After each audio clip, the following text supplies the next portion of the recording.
थाना गोंडा में 2 दिन पूर्व बाइक से पत्नी को दवा दिलाकर घर लौट रहे युवक की बीच सड़क पर गोली मारकर निर्मम हत्या कर दी गई थी, जिसका पुलिस ने अब खुलासा कर लिया है। जब पुलिस ने इस घटना की परतें खोली तो सामने आया रिश्तों को शर्मसार करने वाला सच, और इस पूरी साजिश की मास्टरमाइंड निकली खुद मृतक की पत्नी। और इस दिल दहला देने वाले मामले के खुलासे को सुन सब हक्का बक्का रह गए। जहाँ प्रेम प्रसंग में बांधा बंद रहे पति की हत्या की साजिश रचने वाली पत्नी ने अपने प्रेमी के साथ मिलकर पति को मौत के घाट उतरवा दिया। घटना के बाद से रफायतपुर गांव में ग्रामीणों में सनसनी फैल गई। लोग हैरान थे कि एक पत्नी अपने ही पति की हत्या करवाने के लिए इस हद तक कैसे जा सकती है।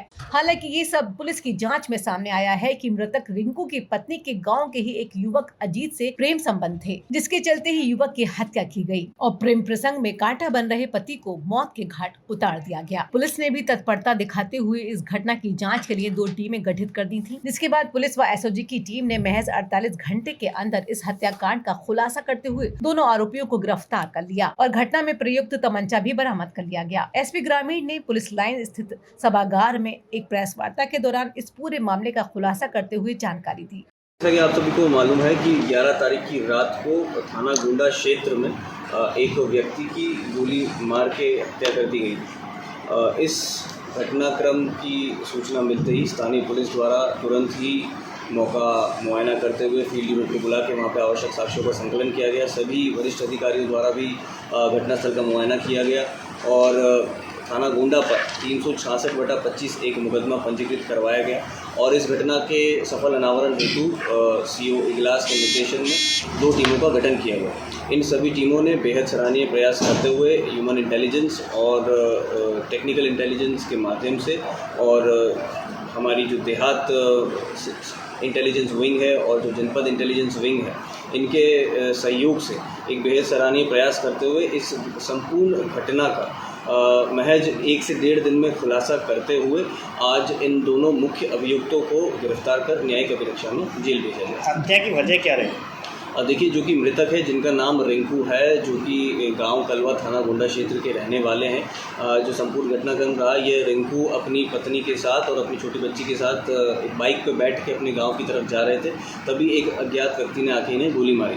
तो जो आज संपूर्ण खुलासा किया गया उसमें यह पाया गया कि इस जो मृतक हैं रिंकू, उन्हीं की पत्नी जिनका नाम ब्रजेश है, उनका प्रेम प्रसंग उन्हीं के गांव के रहने वाले एक अजित नाम के व्यक्ति से था और अजित और ब्रजेश ने मिलके ही इस संपूर्ण घटना की साजिश रची थी। इसमें इनका जो मोडस ऑपरेंडी था वो ये रहा कि ब्रजेश ने अपनी बीमारी का बहाना बता के अकेले गांव से एक डॉक्टर के पास चली गई। वहाँ पे वो वेट करती रही कि जो उजाला है वो ढल जाए और रात का समय हो जाए, और जैसे ही रात का समय हुआ तो उन्होंने पहले फ़ोन करके अपने पति को लेने के लिए बुलाया और फिर फ़ोन करके जो हमारा मुख्य अभियुक्त है अजीत, उसे भी बताया। तो अजीत जो है वो अपने तमंचे के साथ तैयार था, वो पूरा उन्हें फॉलो करता रहा हॉस्पिटल से और गांव की तरफ रफायतपुर गांव क्रॉस करते ही गांव कलवा से पहले उसने गोली मार के उसकी हत्या की। सर, इसका कोई आपराधी इतिहास भी है क्या?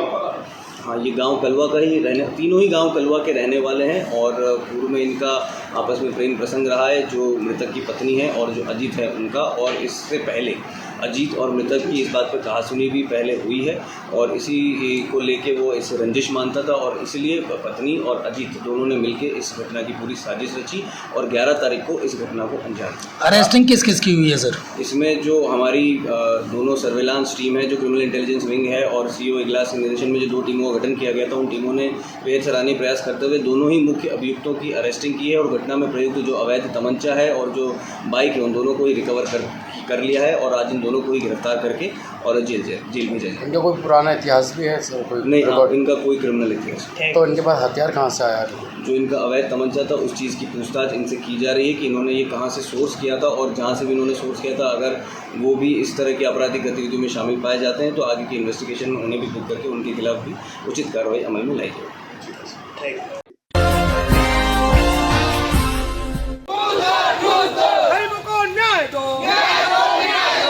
जमीन पर कब्जा करने वालों को गिरफ्तार करो।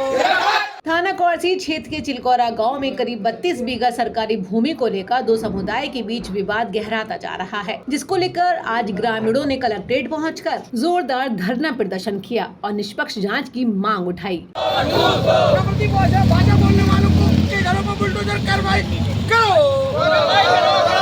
बता दें कि थाना क्वारसी के अंतर्गत चिलकोरा गांव में स्थित करीब 32 बीघा सरकारी जमीन को लेकर लंबे समय से विवाद चल रहा है और इसी क्रम में चिलकोरा गांव के करीब 2 दर्जन से ज्यादा ग्रामीण कांग्रेस नेता आगा यूनुस और कांग्रेस महिला अध्यक्ष जरीना आगा के साथ कलेक्ट्रेट पहुंचे, जहां प्रदर्शनकारियों ने दूसरे पक्ष पर जमीन पर जबरन कब्जा करने जैसे गंभीर आरोप लगाते हुए प्रशासन से निष्पक्ष जांच कराकर जमीन को कब्जा मुक्त कराने की मांग की, जिसको लेकर प्रदर्शनकारियों ने एक ज्ञापन भी सौंपा। और इस पूरे मामले की कांग्रेस नेता आगा यूनुस ने जानकारी देते हुए क्या कुछ कहा, सुनिए। देखिए, मैं इंजीनियर आगा यूनुस, कांग्रेस नेता अलीगढ़। यहाँ पर अलीगढ़ में कमिश्नरी कार्यालय के पास एक ग्राम चिलकोरा है। वहाँ पर भूमाफियाओं का इस कदर आतंक बढ़ चुका है कि एक भूमाफिया वहाँ कौशलेंद्र नाम का व्यक्ति, जो आए दिन सरकारी जमीनों पर कब्जा करने का प्रयास, और अभी उसने मरगढ़ की जमीन पर लगभग 3 बीघा जमीन उससे कब्जा कर रखा है, जिसकी शिकायत प्रधान ने डीएम साहब को भी दे रखा है और तहसील पे भी दे रखा है। उस व्यक्ति के द्वारा अन्य सरकारी जमीनों पर कब्जा करने का लगातार प्रयास हो रहा है। पशु बैठक की सरकारी जमीन पर जेसीबी चलाने का काम किया, उसकी शिकायत भी लोगों ने की है। और उस व्यक्ति ने लगातार लगभग 10 दिनों से वहां ग्राम चिलकोरा की सरकारी भूमि पर, जो नवीन प्रति भूमि है जिसकी गाटा संख्या 81 है, उस सरकारी भूमि को जो उसने धरना स्थल लगातार बना रखा है अपने घर के पास, उसको पूरी तरह से कब्जा करके जनता के ऊपर, जो मुस्लिम ग्रामीण लोग हैं, जो गरीब, अत्यंत गरीब मुसलमान हैं, उनको आरोपित बनाकर सरकारी जमीन को खाली कराने की बात करता है। देखिए, आरोप बिल्कुल निराधार है। 4 आगा की जमीन का मामला न्यायालय में चल रहा है, वो प्रशासन जाने वो कौन होता है। दूसरी बात, मैं ये कहने आया हूं कि वो आदमी वहां पर जहर उगल रहा है। वो आदमी गरीब मुसलमानों को और मुसलमानों को रोहिंग्या बता रहा है, पाकिस्तानी बता रहा है, और तमाम ऐसी नफरती बातें कर रहा है जिससे अमन और शांति को पलीता लग सकता है। सांप्रदायिक सद्भाव, अब पूरी जांच कई बार हो चुकी जांच, सारी चीजें जांच के कई बार उसने शिकायत कर चुका। वो उसका मकसद पशु बैठक की जमीन पर कब्जा करना है। मरगढ़ की जमीन तो उसने खुद कब्जा कर रखा है। हमारी डिमांड साफ है कि ऐसा भूमाफिया जिस पर 4 से ज्यादा मुकदमे दर्ज हैं, उसको तुरंत गिरफ्तार करके जेल भेजा जाए और लोगों और अमन और शांति को अलीगढ़ के अंदर कायम किया जाए। क्योंकि जो जिस तरह से नफरती जहर उगला जा रहा है धरना स्थल से लगातार 10 दिनों में, वो कहीं ना कहीं जनता के हित में नहीं है, अलीगढ़ के हित में नहीं है, उत्तर प्रदेश के हित में नहीं है। अगर आपने हमारे चैनल 80 न्यूज प्राइम को अभी तक लाइक, शेयर, सब्सक्राइब नहीं किया है तो लेटेस्ट अपडेट जानने के लिए आज ही चैनल को सब्सक्राइब करें।